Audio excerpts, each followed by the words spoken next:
Thank Brother Daniel for leading the songs. They went along well with the lesson. Appreciate his efforts always. He always has so much energy and so much fervor for God. It's so appreciated.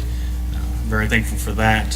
Thank you guys for the opportunity to present this lesson. Tonight we're going to be talking about I'm not a role model. And if you haven't picked up one of these yet, they're in the back. You can follow along with that. I have no PowerPoint tonight, just following along with the sheet.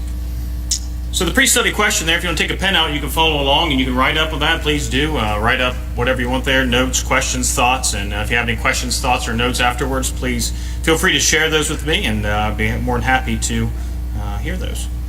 So the first question you have there in the pre-study says, in your life, who is someone you look up to? Why do you consider that person to be worthy of emulating? Why are they your role model? Everybody in here has a role model. Everybody in here has someone they look up to. They could be living or dead. And what are those qualities that you are trying to strive for?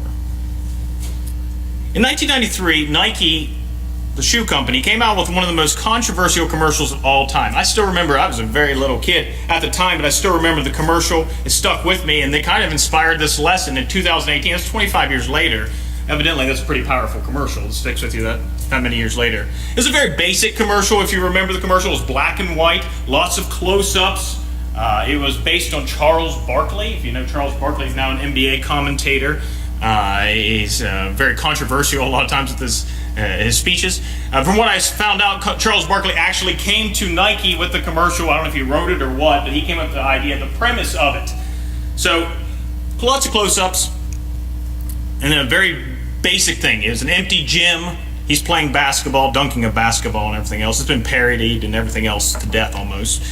But in the commercial, it had a very simple script. It said, I am not a role model. And that really stuck in people's minds right off the bat.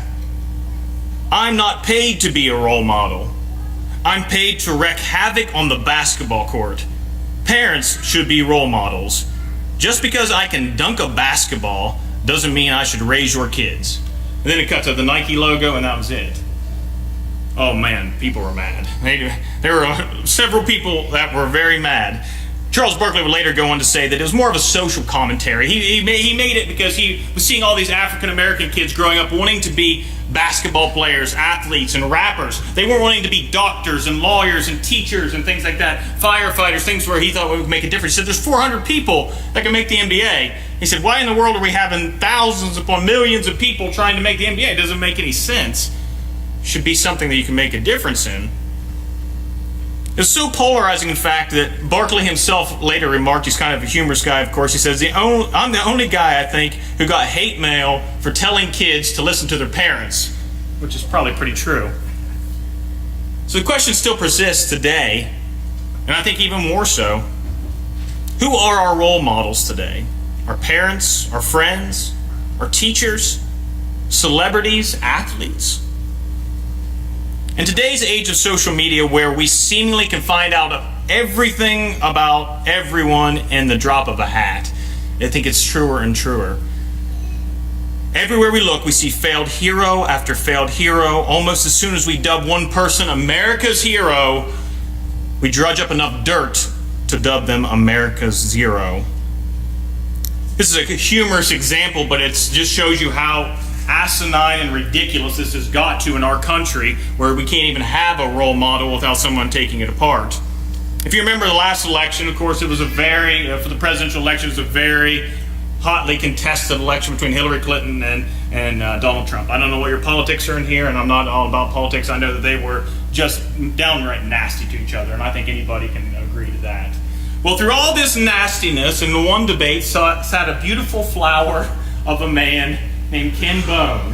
He was an overweight kind of guy in a tight red sweater with a mustache, and he stuck out like a sore thumb in the background of this debate where they were name-calling and so much hate was spewed around. Here's this undecided Midwestern voter sitting there just awkwardly. It was almost as if they had planned it on purpose, like a Saturday Night Live skit, which it later was parodied as a Saturday Night Live skit. But he became the instant hit. Oh, who cares about the debate? Let's talk about Ken Bone. Everywhere you saw, everything you saw, Ken Bone. Daniel even dressed up as him for Halloween.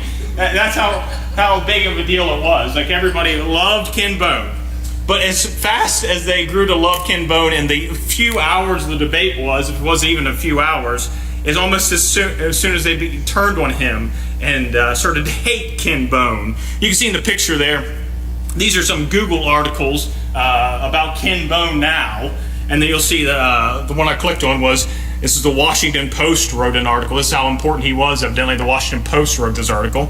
And it was entitled, Ken Bone was a hero, now Ken Bone is bad. And then the other one, Ken Bone, adorable or evil? I thought that was a funny one. That's where it gets to. What happened was he did this Reddit thing, and the whole thing was, oh yeah, everybody loves Ken Bone, so he did this thing where he's this instant celebrity, and Reddit's a website, if for those of you not familiar with it, and he's going to do like a live chat with some of his fans. Evidently, he got fans. I have no clue how it happened. Daniel was probably in the chat. I got mad. So he goes to have this chat with it. Well, these people instantaneously turned on him and looked up his Reddit history and all this stuff, and he had commented on two, I don't know what they were, but pornographic sites of some sort. And then he also had confessed at one point, I think he was in college, and then you can obviously tell this man's a little bit older than college, when he was in college that he did not have insurance. He forged his insurance because he was delivering pizza and he didn't have enough money for it. So instantaneously, Ken Bone became public enemy number one, and people have said that he is bad. It just shows you how much we take a hero or somebody we look at and say, oh, look how innocent, look how nice they seem, and we destroy them like just a piece of paper, just crumbling it up as quickly as possible. So today, I ask you, if not Ken Bone, can anyone be a role model in this society? Who do we look up to in these times? All joking aside, it's a very interesting question.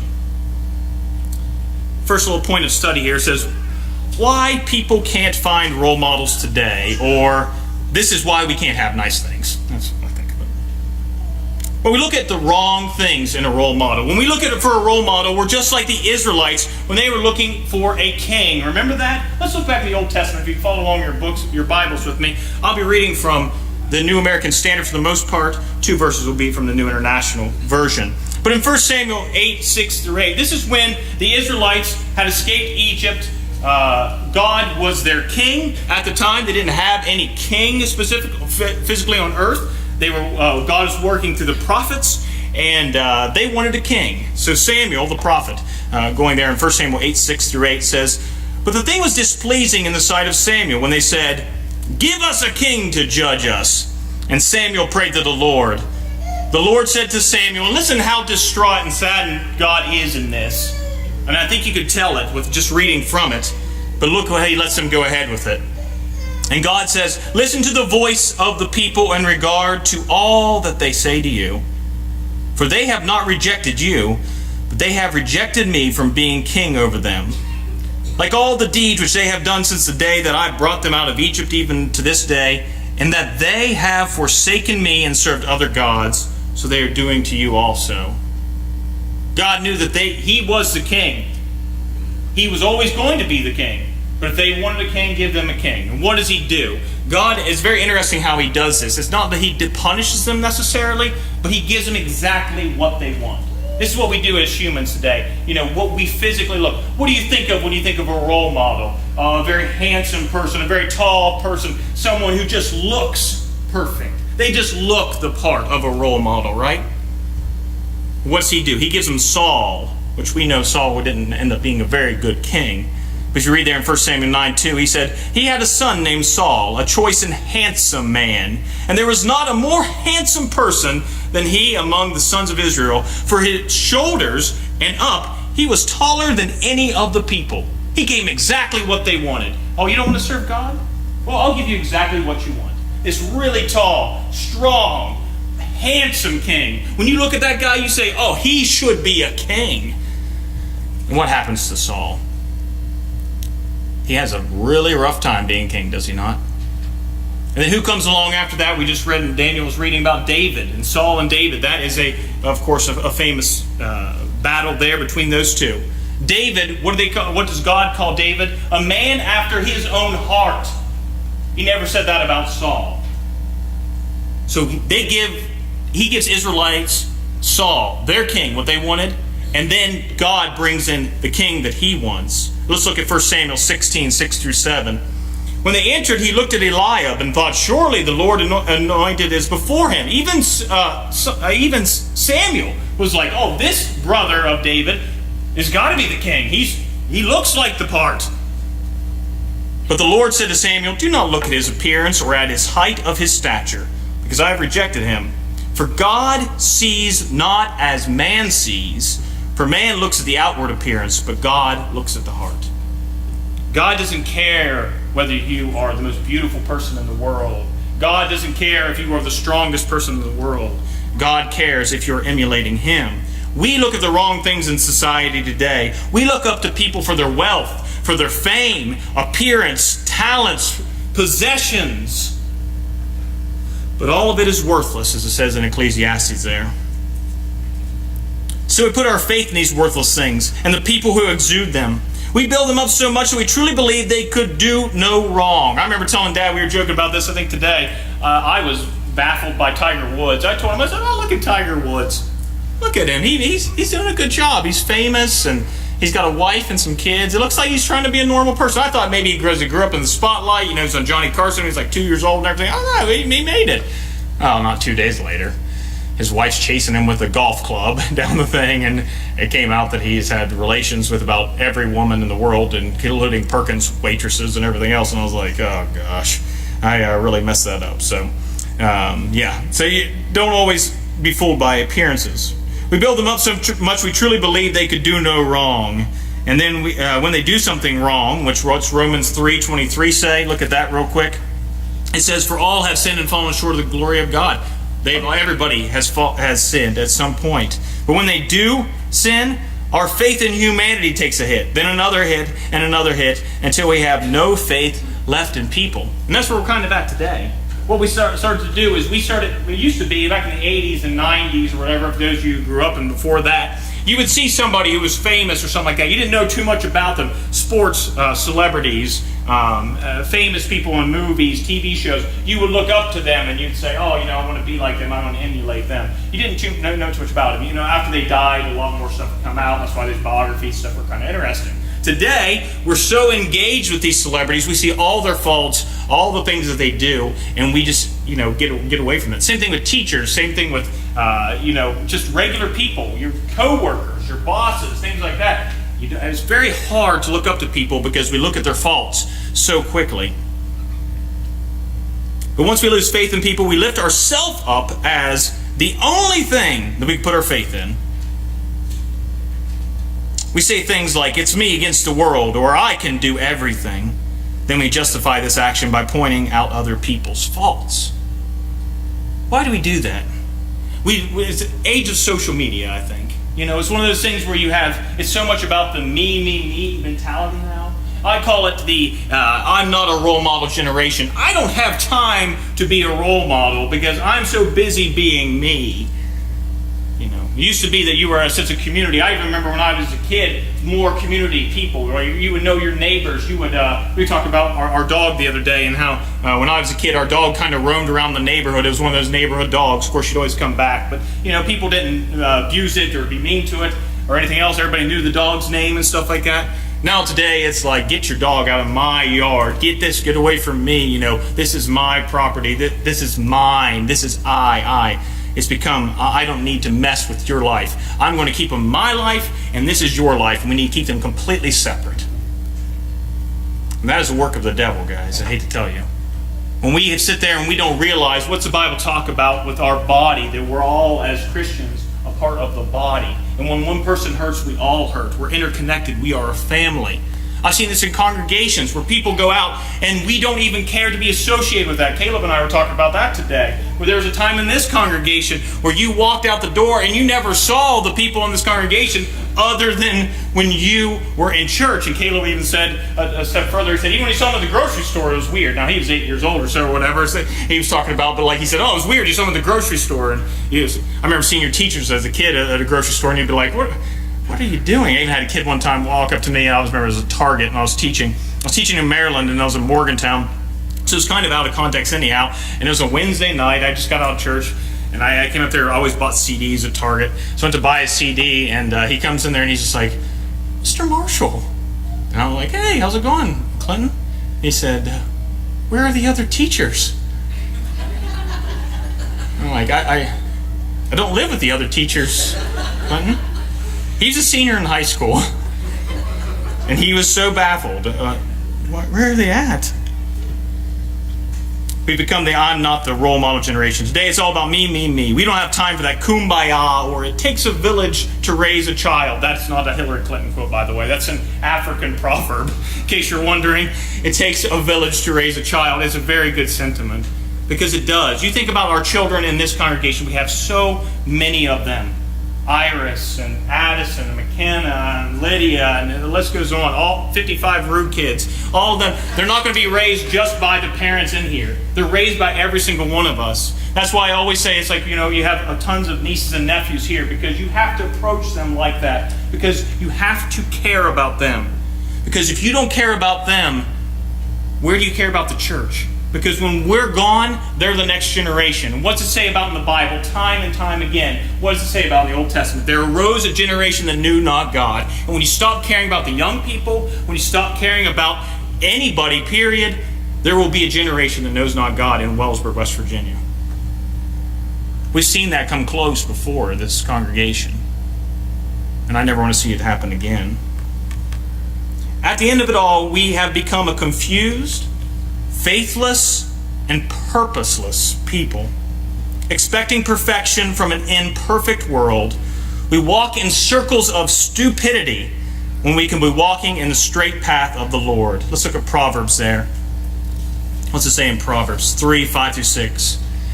It says, trust in the Lord with all your heart, and do not lean on your own understanding. In all your ways acknowledge Him, and He will make your path straight. So who can we have as a role model today? There's something interesting that when I took this study upon myself, I said, should we even have a role model today? It's funny that we even asked that question, but it's true. And so I looked at it as that perspective. Should a Christian person even have a role model? Should I look to my dad? Should I look to my father-in-law? Should I look to my friends? Should I look to those people as a role model? Or should I just simply look to God? Well, first of all, we know that Jesus is the ultimate role model. This is where it's so baffling that people don't understand religion. Caleb and I were talking today about the gray area too. There's no gray areas in the Bible. We try to do that. We put the gray areas in the Bible. It's pretty easy. People go, well, the Bible's hard to understand. No, it's not. Live your life exactly like Jesus, period. Do what Jesus did. Jesus is the ultimate role model. If you're looking around the world and you're looking at people that do not exude qualities of Jesus, you are looking at the wrong type of role model. 2,000 years ago, the world was given the perfect role model. Let's look at 1 Peter 2 and 21. For you have been called for this purpose, since Christ also suffers for you, leaving you an example. What's another word for example? Role model, for you to follow in His steps. He was the example. He came from heaven, a perfect life. He came to earth and humbled Himself by becoming human. Step 1. Step 2, He humbled Himself time and time and time again. He humbled Himself so much, do you remember, that He washed His apostles' feet. I don't know how many of you have washed each other's feet in here, but I've never washed anybody's feet, and I don't plan on doing it. It's pretty disgusting to think about. I've seen pictures of people's feet 2 times. I saw the other on Facebook, someone's foot, and they had it cut open at the bottom. I'm like, oh, it's disgusting. One's cut open, and it's your foot. I don't really have a foot like anything else, just gives feet, but come on, that's disgusting. He humbled Himself so much that He washed their feet. Let's look at just some of the examples that Christ set out. And if you're not following these type of people, I ask you to please change your perspective.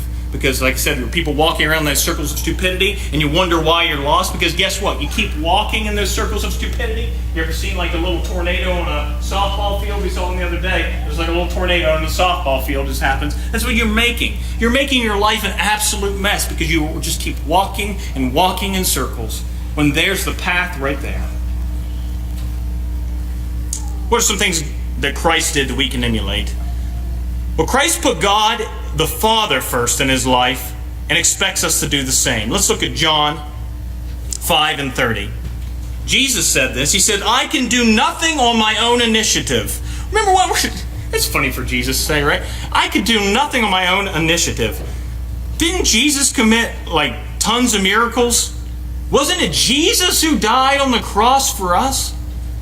Seems like Jesus could do a lot by himself, right? But he says, I can do none of that by myself.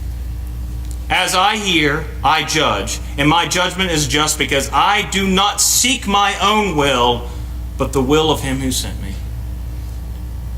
It wasn't about Jesus. It never was.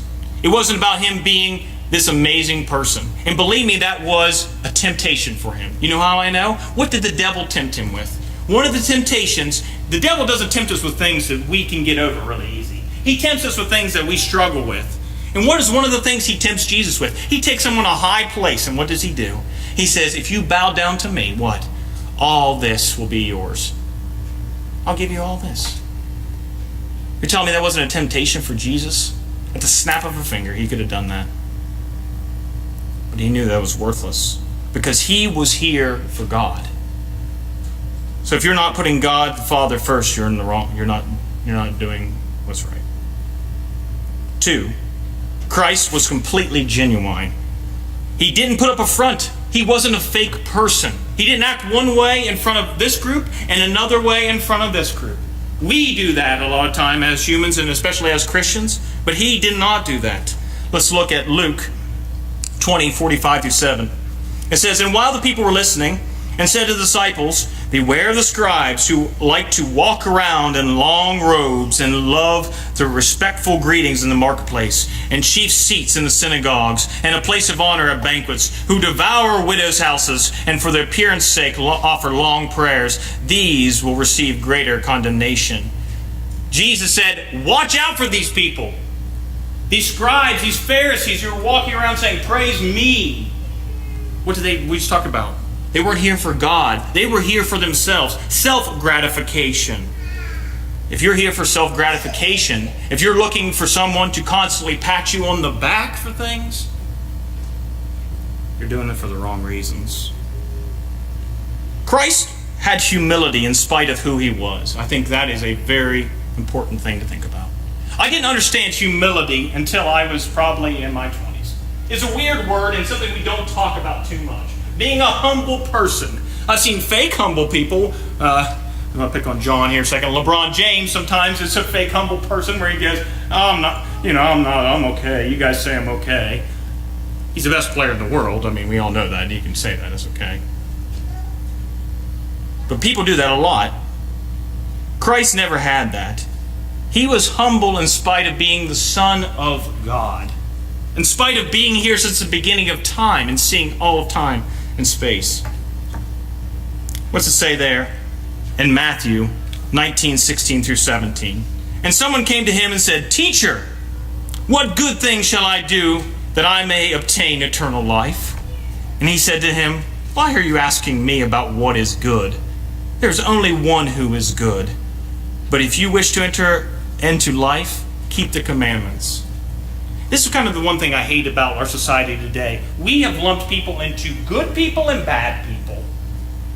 And as soon as you're good, they're going to find a way to make you bad. Because guess what? What we talked about earlier. Everybody has sinned and fallen short of God. We're all sinners. Every single person in here has sinned. And guess what? If we dig hard enough, and I guarantee none of us, and myself included, we wouldn't have to dig very hard.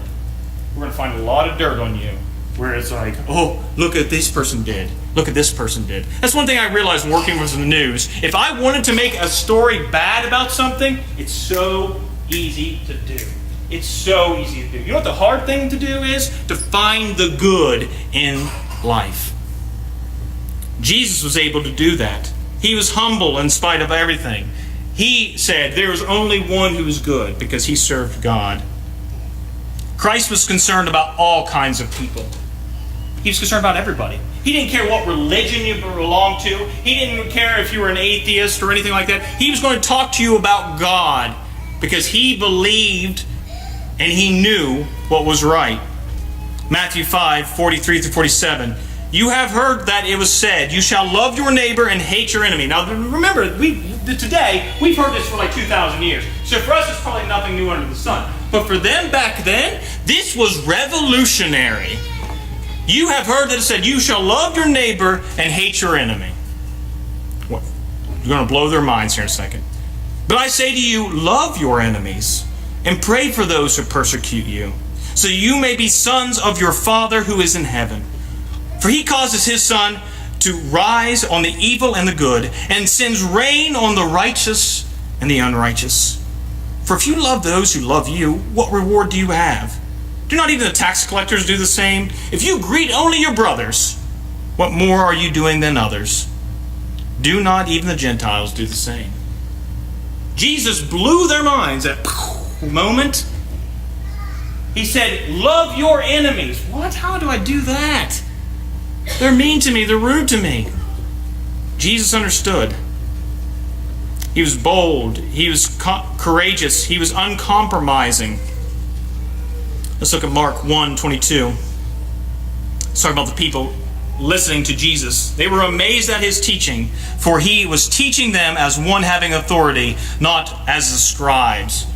Jesus was bold, he was courageous and uncompromising. A lot of times today in society, we can't even talk to someone about the Bible because we are so afraid that they will be offended by it that we can't even mention it. Give me a break. If you get fired for talking about the Bible, guess what? I guarantee you'll find another job. God will not leave you hanging. Put it in layman's terms today. He's there for you at all times. If someone gets offended by you talking about God, then move on with your life. Like, what in the world? He was bold, he was courageous and uncompromising. The scribes and the Pharisees hated Jesus. They eventually got him crucified on the cross. They beat him, they spit on him, they slapped him. They hated him. They hated him so much. Have you ever hated someone so much that you literally killed them? Or got them killed? I think anybody in here, I don't know anybody in here that's hated someone so much that killed somebody or had someone killed. The scribes and Pharisees killed a perfect person. They got a group of people, the Jewish people, to get behind them. They excited the crowd. And Jesus, the innocent, was murdered.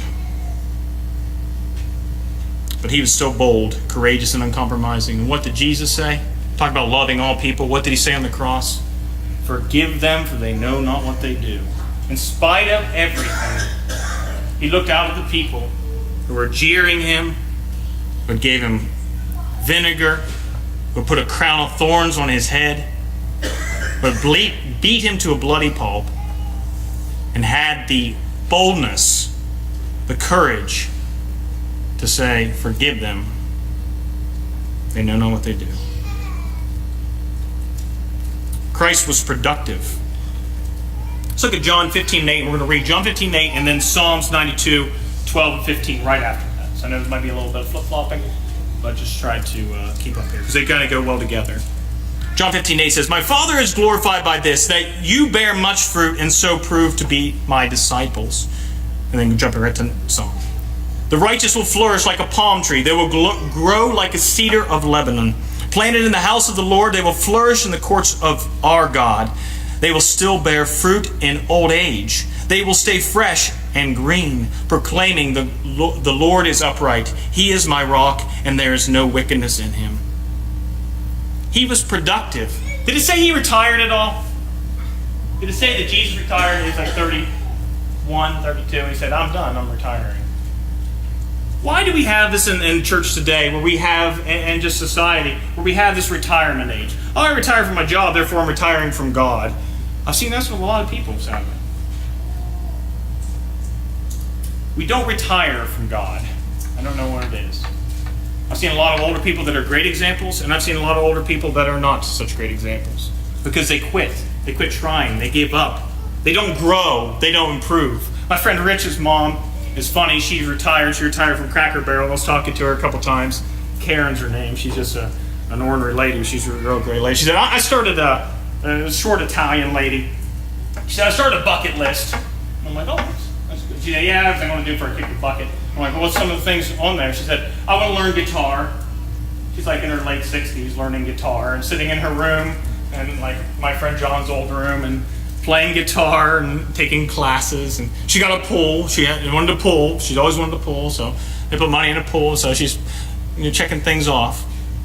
But the point is, she's learning things. She's continued to being productive. She doesn't go, I'm just done with life. I'm sore. It's tough to bend over. I'm in my late 60s. I'm just giving up. You never stop learning. You never stop growing. And this church, this congregation, continuously needs people that are leaders, that are role models. And a lot of us younger men look to you older men. A lot of the younger women look to you older women. What kind of an example are you setting? Whether you came into this congregation today or 100 years ago or whatever, if you're doing that, you're doing pretty well. But it doesn't matter. You continuously need to be an example of what to do is right and continuously be a leader and productive. Christ maintained his composure even in some of the worst situations. Let's look at Mark 4:37 there. It says, and there arose a fierce gale of wind. Remember this story? And the waves were breaking over the boat, so much so that the boat was already filled up with water. Jesus himself was in the stern asleep on a cushion. And they woke him and said, Teacher, do you not care that we are perishing? And he got up and rebuked the wind and said to the sea, Hush, be still. And the wind died down and became perfectly calm. And he said to them, Why are you afraid? Do you still have no faith? I don't know if anybody's been on a boat in a storm. Chuck, you might have been out there. You like to go out in the Ohio River. But I would not like to do that whatsoever. We went on a cruise ship for our honeymoon, and it was a big thing. It was like a city, And even then, we went out the one night, and it was storming, and it was quite frightening. And if you've ever been out in the open water, just even at night, seeing the open water, looking out in the blackness, I was like, you can't see anything for miles. Imagine these men getting so petrified, and Jesus walking up and saying, Be still. He kept his composure. Think about that. We talked about him being crucified. On the cross, he kept his composure. When people were spitting at him, slapping him, putting crowns of thorns on his head, whipping him, he knows in his heart that he'd done nothing wrong. He knows at any time, what's the song say? He could have called 10,000 angels and more and destroyed the world in an instant. But he knew that it was important. I wish there's a bigger word than important for that even. He knew it was vitally important that he was a role model for us. Christ served others. Look at Matthew 10:24. A disciple is not above a teacher, nor a slave above his master. He believed in others as well. He was the greatest servant that ever lived. Mark 10:42-45. Calling to them to himself, Jesus said to them, You know that those who are recognized as rulers of the Gentile lord it over them, and their great men exercise authority over them. But it is not this way among you. But whoever wishes to become great among you shall be your servant. And whoever wishes to be first among you shall be slave of them all. For even the Son of Man did not come to be served, but to serve and to give his life a ransom for many. It's pretty amazing the things that Jesus did to be a servant for us all. Wrapping up here a little bit. You are a role model, despite what Charles Barkley says, whether he meant exactly that or not. We are role models. Though the world should look to Jesus as a role model, the truth is that doesn't always happen. And you are the only Bible some people will ever read. And that shouldn't frighten us. Some people go, I don't want to be a role model. It doesn't matter what you want to be. Paul himself welcomed the role of a role model. I never knew this really until I read that. You started studying this. And what's he saying? You should imitate me just as I imitate Christ. He's not saying, look at me, I'm perfect. Paul didn't say, hey, Daniel talked about this morning, I went through all this hardships, like, look at me, I suffered a lot for God, look at me, He's saying, you should imitate me because I imitate who? A domino effect. Everything goes back to Christ. Like Paul, as a Christian, Christ should be living in you. Let's look at 2 Corinthians 3 and 5. Not that we are adequate in ourselves to consider anything as coming from ourselves, but our adequacy is from God. And with him living in you, the Bible commands us to exude the qualities of Christ. Matthew 5:16. It says, let your light shine before men in such a way that they may see your good works and glorify your Father who is in heaven. The kids sing a song, what? Let your light shine. Remember? All around the neighborhood, Lydia. We used to sing that in class. And it's a little famous church song for kids. But it's so true to keep in mind. Are you letting your light shine? What's some of the lyrics? Don't hide it under a bushel. Kids are like, I don't know what a bushel is, but I don't hide it under that. The same thing if you don't know what a bushel is. Don't hide it somewhere. The light will go out. Let your light shine all around the neighborhood. I always do this big thing with the kids, like I'm a rodeo clown or something. They always get a kick out of it. But it's that big. Our world today stretches so far through social media and everything else. You reach people in China, you reach people everywhere at the drop of a hat. Chuck records these lessons. We have people from all over the world that listen to these things. It's pretty amazing. If you ever want to see it, look at it. It's pretty cool. Are we letting our light shine? But I don't want to be a role model. I've heard people say that. When I taught kids, I had a kid one time said, oh, this life is all you're going to do is die. Why do I even wake up in the morning? That's the way you look at it, then why do you wake up in the morning? The reason I wake up in the morning is because I believe in God. I believe in Christ, and I believe that every day has been given to me for a reason, and I'm excited to discover what that reason is.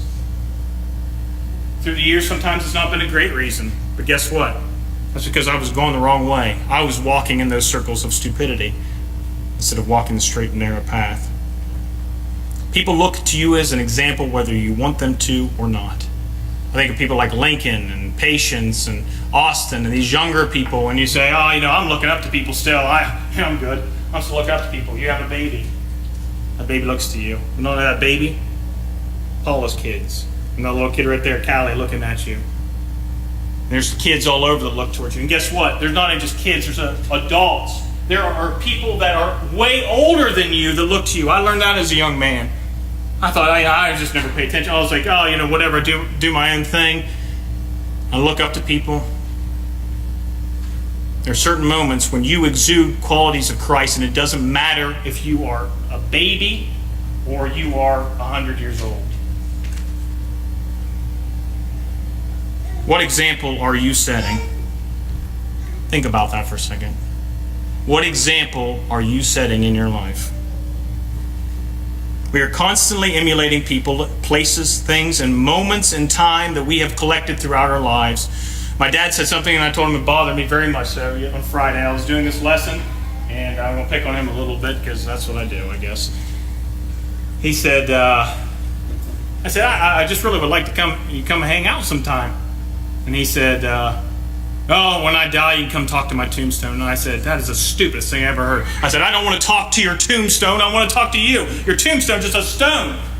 You look like an insane person. If I go out there and pick up a rock and start talking to it, you're going to think I'm insane. It's the exact same thing. I want to talk to you when you're here so I can learn something from you because I look up to my dad. I love my dad, and my dad is one of my role models in my life. I want to talk to you while you're here. Because I told him, I said, guess what? You're not going to be living on a tombstone when you die. Guess where you're living? You're living inside me. You're living inside Mom and Paula and every single member in here, whether it's good or bad. So you leave a definite mark on people, whether it's good or bad. And everybody we come in contact with, I think that's the most amazing thing in this life.